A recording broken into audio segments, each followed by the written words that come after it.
While trolling the dirty, dank back alleys of Steam as I usually do, I found a gem that no one's talking about.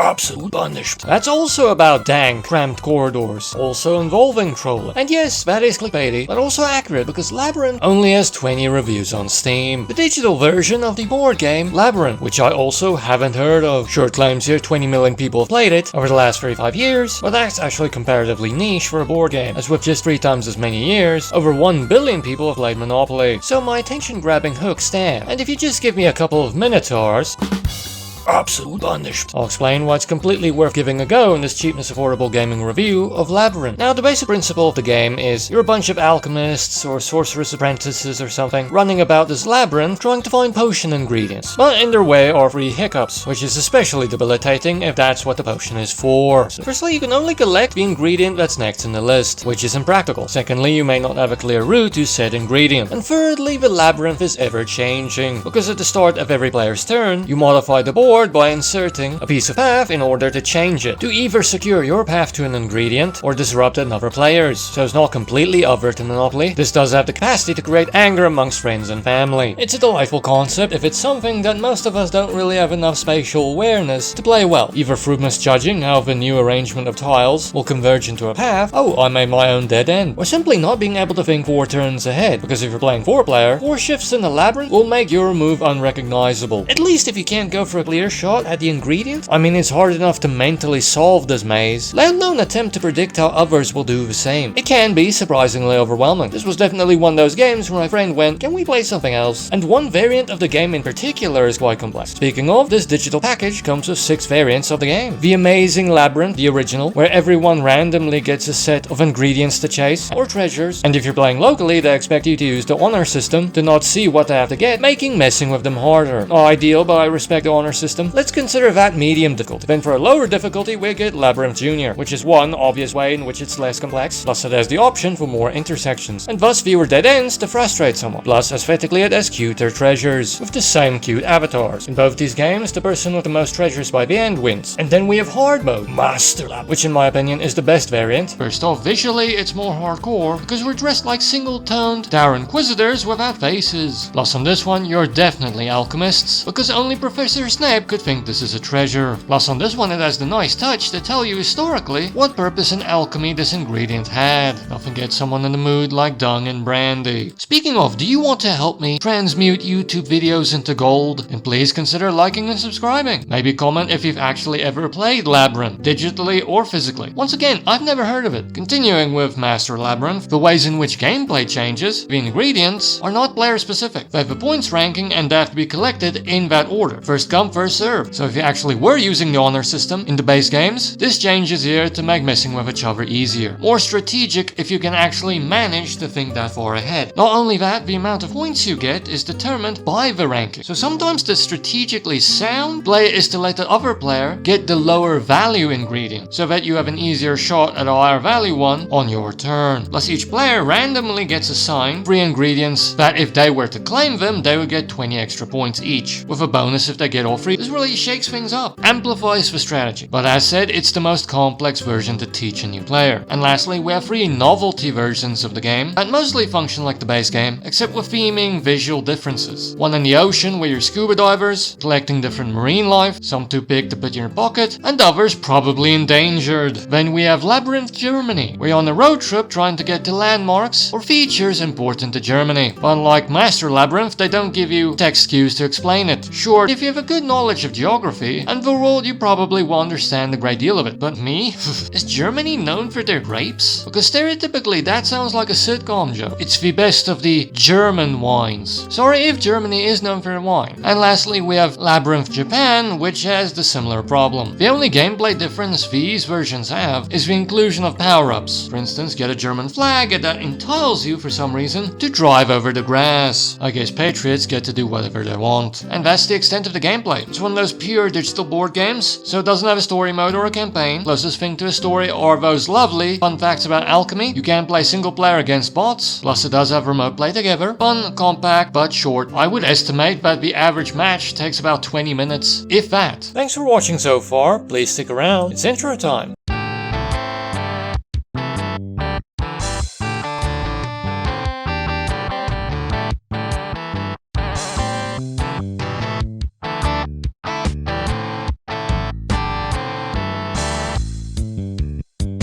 but it does have a nicety that not all digital board games have. They did put efforts visually where they could. 3D avatars, and this 3D game room. 3D owl, which is a small thing but definitely not universal among digital board games. Some can look rather sparse. Some games actually just digitize the 2D board. So I think we can give this game a pass in spite of the edges on occasion, and the massive unpleasant green on Japan and Germany, especially since the undersea Labyrinth is very pretty. Goofy scuba divers aside. And it does have good music that's appropriate to the version and tone.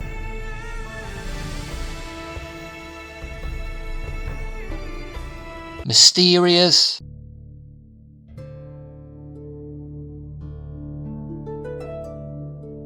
Or childlike and fun.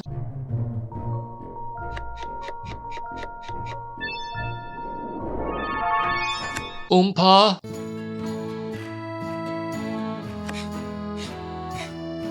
Honestly, this is probably the most I could have done to make the game immersive, this combined with the game room, without going to overtly ludicrous lengths. So good on them. And that's it, that's the game. There's not more to it. I only played for about 2 hours and managed to fit in like 7 games. So maybe that is a pro, it's a board game for people with very little time on their hands. But arguably the value for money won't be there. Even though it does have a low full price of 145 Rand and can go on sale for as low as 29 Rand, that's 14 Rand 50 per hour of gameplay, which is bad. But please adjust that if you play board games a lot and think you'll add this into the rotation and squeeze more hours out of it than I did. And let's face it, it's probably more efficient than buying this game physically. Full price, it costs half the cheapest version I could find. And that's before you consider how having this game in a physical form probably meant a whole lot of raid path tiles. If you would play this physically a lot, it would look grody pretty soon. It does have a small download size, as it only takes up 616.37 megabytes on the hard drive. Plus, it's easy to run. I tested it on the Warhorse.